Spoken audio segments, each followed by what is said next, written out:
que una de las historias dramáticas que se han ido conociendo es que uno de los jugadores, Tiaguinho, había recibido la información de que iba a ser papá. Durante la concentración está, tengo entendido, el video de este momento. Ellos se estaban grabando, podemos verlo, durante la concentración. Están con los buzos del equipo, compartiendo. Veamos este video donde él está ahí en el suelo, le entregan una especie de regalo.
Bueno, realmente dramático. El video está grabado con esta música. Fue subido por algún familiar, me imagino yo, algún jugador con esta música, y él lamentablemente es una de las víctimas, una de las tantas historias que se han ido sumando a historia dramática. Algunos con la felicidad también contradictoria de que se salvaron en último minuto, y con otros que lamentablemente fallecieron recibiendo incluso esta buena noticia antes de partir. Hace poco momento la Autoridad Aeronáutica ha entregado nueva información modificando un poco la lista de sobrevivientes, que también, insisto, este tema que es la contradicción de esta historia de gente que perdió la vida, pero otros que han sobrevivido. La Dirección de Aeronáutica ha señalado que son 6 los sobrevivientes, pero cambia un nombre, que también es parte dramática de la historia, porque un periodista que había sido dado por como que se había salvado como sobreviviente, lamentablemente no fue así. Los sobrevivientes son Jimena Suárez, que era la auxiliar de vuelo, que era la primera de las que teníamos antecedente y la que daba el testimonio de lo que estaba ocurriendo en el avión en ese momento. Ervin Tumirri, que también es un técnico de la aeronave, que también está en una clínica, internado en una clínica allá en Colombia. Alan Luciano Rucher, que es el jugador que sobrevive, el primer rescatado, y que también marca un poquito, lo estaba pensando cuando hablábamos de la Teletón. Esta fue la original.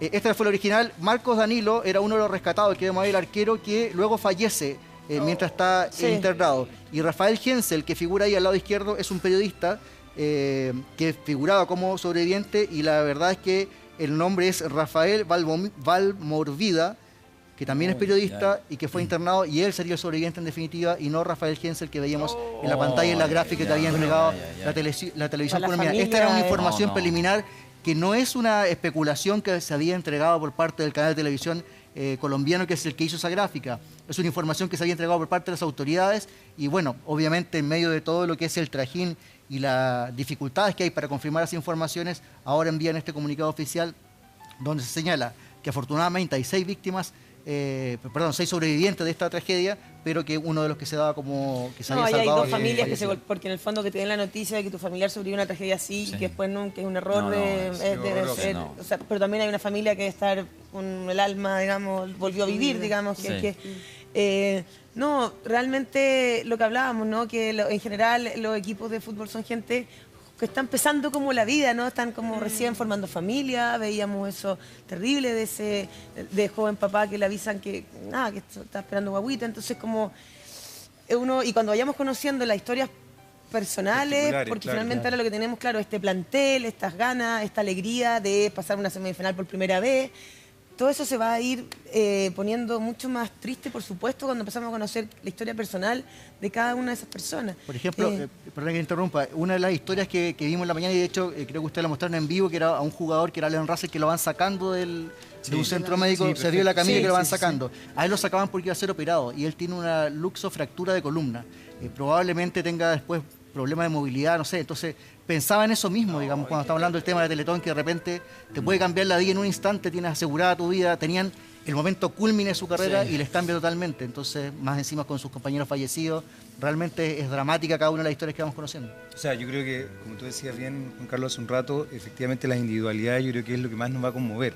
Y nos ha pasado con otras noticias muy dramáticas. Yo creo que cuando uno ve números, quizás tiene la posibilidad de distanciarse. En este caso vamos viendo individualidades, vamos viendo historias particulares. Y además hay un dato que todavía no conocemos, que es el estado en que están esos sobrevivientes. Sí, sí. No sabemos realmente Sí, claro. cómo están. Crítico, Sabemos no, sí. quizás cómo está la azafata, que como bien decía Alonso, es un eje fundamental porque nos va a dar Testimonio probablemente clave. muchos elementos. Además, nosotros quizás conocemos el rol de una auxiliar de vuelo como la que sirve la comida, pero la verdad es que las No, auxiliares de mucho vuelo más saben que eso. muchísimo Mucho más que eso. Saben cosas de salvataje, Sí. entienden las dinámicas Seguridad, de ¿no? aeronáutica, saben de seguridad, entonces probablemente ella maneje información clave. Pero no sabemos cómo está el resto. De hecho, hemos dado nombres de personas que han estado vivos y que después han fallecido. Correcto. Y entonces es una situación que la verdad es que este dramatismo va a seguir profundizándose, lamentablemente. Y como tú decías, Juan Carlos, hace un rato, en la medida que vayamos conociendo las historias particulares, probablemente va a ser mucho más tremendo para nosotros ir sabiendo, ¿no? Sí, lo que pasa es que todos los que hemos... puta, que no puedo hablar. Tranquilo.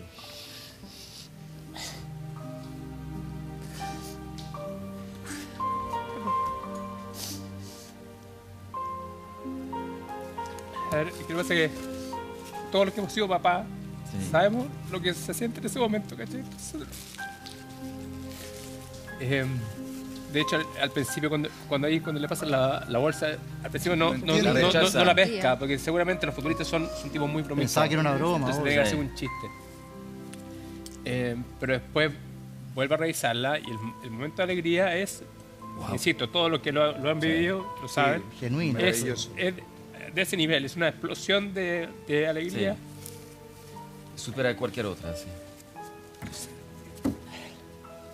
Sí, creo que va a ser una de las imágenes que va a marcar claramente esta jornada, digamos. Y cuando se vayan conociendo más todavía es más terrible, digamos. Porque en el fondo, lo que tú decías, se acerca uno más al caso humano, digamos, a lo que vive cada uno y es tremendo. Imagínate lo que sienten los que, por ejemplo, el arquero, lo que les contaba yo, el tercer arquero que se queda en su país porque pidió autorización para celebrar su cumpleaños. O, por ejemplo, el hijo del técnico, es un dato que se me había olvidado comentarle. El hijo del técnico también iba a viajar en este vuelo y no viajó porque se le olvidó el pasaporte. Entonces, muere su papá, él se queda abajo y quedas, me imagino, con la sensación tremenda de salvarte. No puedes festejar salvarte, no es una alegría salvarte en este caso, porque Yo lo que- fallece tu lo que- papá, entonces... Son Es historias tremendo, es de realmente una tremendas. contradicción. Lo que hemos de escuchado en una- esos casos que casi te llega después, no, bueno, todo, Sí. mucha terapia, o sea, en el fondo te llega a sentir culpable de estar vivo porque finalmente piensas que tú también tendrías que No, haber no te lo estado ahí. mereces estar vivo. Nos volvemos a conectar, estamos recibiendo información de último minuto.